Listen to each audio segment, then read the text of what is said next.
We have more than 6.5 million people who don't have access to primary care per, our care survey that we did back in 2022. There are other countries out there where this is not a problem. And what is it that they are doing differently that we could potentially learn from? We compared Canada to 9 OECD countries where 95% or more of people have access to primary care. And we were able to pull out some lessons, some themes from that work. Netherlands and Denmark are, of course, smaller countries. Denmark and the Netherlands in particular have a higher percentage of spending on healthcare that is within the public system versus private. They all have higher taxes to a GDP ratio than we do. And Denmark and the Netherlands especially have more social equality. They do have less ethnic diversity, and they're also not beside the US, which I think really does change. So there's a lot of contextual differences that we always have to take into account. So in Denmark, they pay a lot of taxes, but I'm told that because they pay a lot of taxes, they expect really good public services.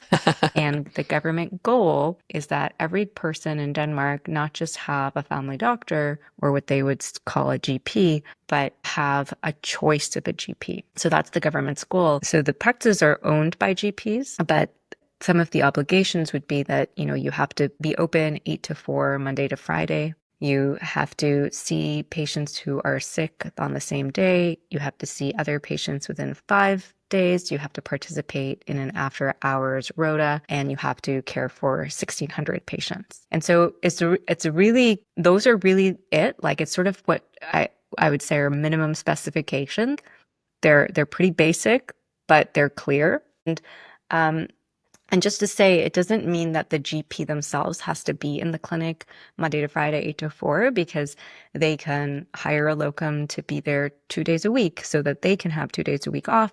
But it means the practice has to be open during those times and the patients have to be served during those times. And so there is this transparent accountability for everybody in the system. The GPs there actually make more than specialists, the GP owners. It's just interesting to think that, right, if it was taken into account more so, first of all, just in balance with the other specialists, but also the fact that primary care, especially if you're doing outpatient primary care, the amount you're getting from OHIP is very much not your take-home pay. It sounds like that would be somewhat factored into what's happening in Denmark, in the sense oh yeah, so we're the owner of the clinic, but obviously then we're maybe hiring out locums, or are they employing people themselves and all of that?